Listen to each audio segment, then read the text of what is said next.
Hello, everybody. Welcome to Snyder Inc. Wrestling. Now it's time to review Night 2, SummerSlam Sunday, SummerSlam 2026. And this show way more big, way more impactful than the other ones. So we're gonna get right into them. So we started the show with what we think is Finn Balor versus Sami Zayn. As they're getting ready, Nick Aldis, who's been reinstated as general manager, comes out and says he's gonna add a participant to this match. And Gunther comes out. And I'm like, oh, okay, you have add Gunther to it, have Gunther wrestle twice, do a triple threat. Okay, that changes things a bit. And then he says, well, it's actually a fatal four-way. And we get the return of Kevin Owens. Kevin Owens comes out, and they make it a fatal four-way. And they have a very short match. It's 8 minutes long, but it's very impactful. It's everyone hitting their moves on each other. And in the end, Kevin Owens hits a stunner on Sami Zayn, wins, and is the #1 contender for the WWE Championship. Which means we're going to get to see CM Punk versus Kevin Owens. Which, yes, please, give me that. That's awesome. So, yeah, that's gonna be fun. That's gonna be fun to look forward to. I can't wait to see what they do in that. But very cool. Kevin Owens making his return after 17 months, I think they said it was. It might have been long. It might not have been that long. I think it was, though, 17 months. Which is crazy, coming back from a neck surgery and all that, and is somehow able to just become the #1 contender for the WWE title. Awesome. Freaking awesome. I was jumping for joy. I was so excited. I've missed Kevin Owens. Genuinely missed Kevin Owens on my television screen. I got to see him. SmackDown they just got Kevin Owens and they just got Randy Orton back. That is how it's done. That's how you immediately make people pay attention. So, good on them. Good on Kevin. Good to see him back. Can't wait to hear Sami Zayn, how they continue Sami's storyline with this. I don't know what they'll do with Gunther or Balor next, but I'm curious to see what they do with Sami. And Kevin, because Kevin's feuding with Punk. So those are going to be interesting. The second match on the card was for the United States Championship as Trick Williams defended against Baron Corbin. However, at the end of the result, we have a brand new United States champion, Baron Corbin, getting the win here, which shocked me completely. I was certain Trick was one of the safe picks. He was one of those picks I made when I predicted. I was like, oh, that's obvious. Trick wins. Oh, this person wins. That's obvious. Trick was one of the ones I had no doubts about because I thought Baron Corbin was like, oh, here's another good challenger for Trick just to beat. But no. And I like it this way. Baron Corbin gets the win. They talk about Baron Corbin. The only issue I have with this match is Baron Corbin just does his regular moveset. Nothing new. Nothing groundbreaking. And for some reason, they're treating it like Baron Corbin's doing a whole new thing. They're like, look at this new Baron. We have never seen Baron Corbin like this. This is crazy. Like, he's hitting them and he's aggressive. Like, we've never seen. I think they tried. There's a few different times here and the Human Money's on a Pole where they push the story a bit too much for my liking. Like, it becomes a problem. But when it comes to this thing, the match ends with, so, for some weird reason, Trick Williams sets up a table. I still don't know what he planned to do with this table, but he set up a table. He then, Baron Corbin grabs the U.S. title, and, Lil Yachty jumps on the apron to grab the belt, to stop Baron. Trick hits Baron, who bumps into Yachty, who goes through the table. While the ref's distracted and Trick is distracted with that, Baron grabs the U.S. title, hits Trick with it, hits the end of days, and wins. So yeah, Baron Corbin wins his second singles championship in WWE after I think almost a 10-year gap, because I think he won the first one in 2017, so almost a 10-year gap between Baron's last singles title. So that's crazy. But good on Baron, first match back, wins the US title. I think I'm curious to see how long he holds it. I don't know if it's gonna be for long. Or if he's just like, hey, give it to you so that Trick can win it back. I don't know. I don't know if it's that or Baron just legitimately gonna have a good reign with it. We'll see. Wait and find out. Yeah, we will see on that one. Our next matchup is a 5-way ladder match to determine the interim women's championship match. As we have Charlotte Flair, Jade Cargill, Lash Legend, Tiffany Stratton, and Chelsea Green. This is what you expect from a ladder match. There's nothing groundbreaking spot-wise. They're just hitting each other with ladders, doing spots. But the end result made me very happy.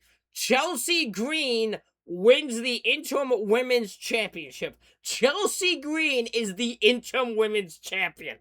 Oh my god, if you could see how happy I was. Oh my god, I was so happy for this. And yeah, good call by them. Road Dogg's ecstatic. Road Dogg ecstatic, I hope, when he saw that. I know a lot of people are mad that Chelsea, they're gonna try to say Chelsea doesn't have a reign with the belt or whatever. I think it's gonna still count. I just think it's not gonna be, I think it'll just go until Rhea returns. But I do think, because Rhea is so beating Chelsea for this. I am curious how they do that match, though, because, like, Chelsea will get cheered over Rhea, so I'm curious how they present that. We'll see. But she did win in the end. Everyone took, like, Jade pushed a ladder that had Lash and Tiffany on it, and then Charlotte took out herself and Jade, which left Chelsea Green able to grab the belt. The crowd erupted for this. I'm very happy for Chelsea. She's well deserving of this. She has persevered through everything and remained popular and kept mastered her minutes. It's fucking incredible. It's just straight incredible. I'm so happy for Chelsea.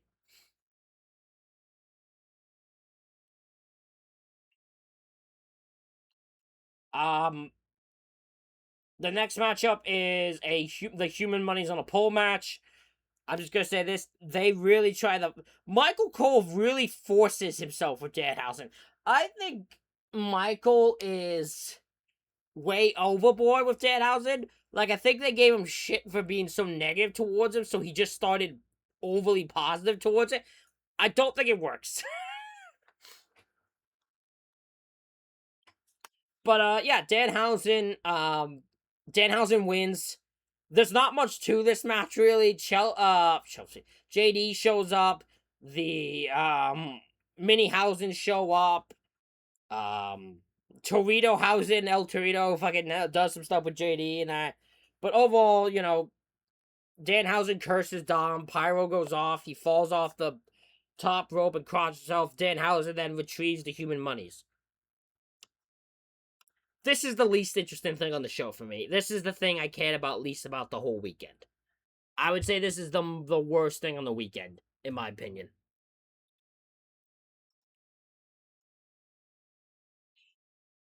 So yeah, I don't know what the hell they do with Danhausen next. I feel Danhausen's a bit overdone already since he's on both shows. I'd keep him out of there. I'm just saying, I'd keep Danhausen away. I let Danhausen stay on one show, but I'd stop putting him on both. We then go to the Intercontinental Championship match as Penta defends against Chad Gable. Crowd very much behind Chad here, as I expect, being from Minneapolis. And in the end of the day, Gable gets the belt. He submits Penta to the ankle lock. But it's a very good match between these two. Penta targets the arm, Gable he also then hits the sacrifice to do more damage to the arm, but Gable is resilient, refuses to stay down. And yeah, in the end, he hits a Mexican destroyer in the apron, but that's not enough to keep Chad down. And in the end, he goes for another one, and Chad counters it into an ankle lock. Finally does the grapevine Kurt Angle style, and Penta immediately taps, and Chad Gable with tears in his eyes. And his family coming in the ring and all that, he's very emotional as he talked about how important it is for him to say that he is from Minneapolis, Minnesota, and that he is the new Intercontinental Champion. Very emotional thing. I was excited for. I'm very happy for Chad. No one probably is deserving of the singles title more than Chad. Yeah, so good on Chad. Like, just brilliant. Brilliant stuff. I love it.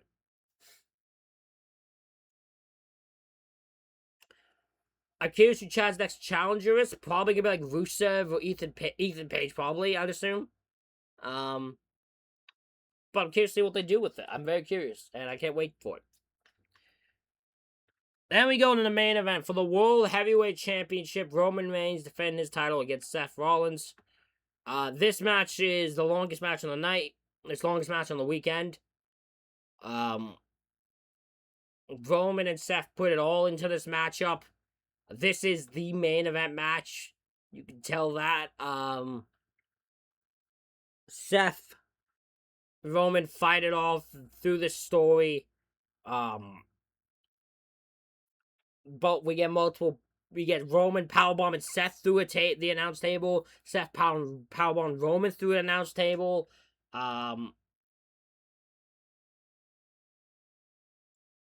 We get multiple spear kickouts, multiple curb stop kickouts. We get a ref bump, which I thought was going to lead to something big, but what actually leads to is very interesting is Seth brings in a chair because he's going to hit Roman in the back with it.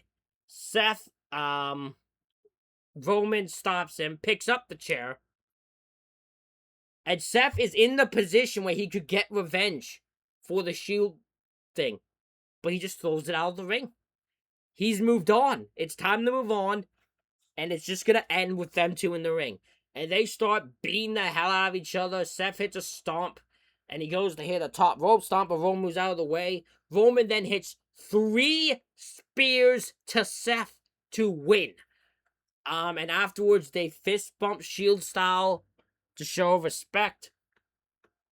The feud is over. And yeah, Seth Rollins does not come out with the belt, but oh my god, what a match. It is a perfect WWE main event. I love it. I'm curious to see where they go from here with Roman. I don't even know if Roman's going to be seen for a while because Money in the Bank's not till October. And I don't think they have anything announced for September. So I don't know what they're going to do in that regard. I'm very curious for that. Yeah, very good match. Very fun match. Great main event. And overall, I'll say a great show. Great weekend. Great shows for SummerSlam. I would say...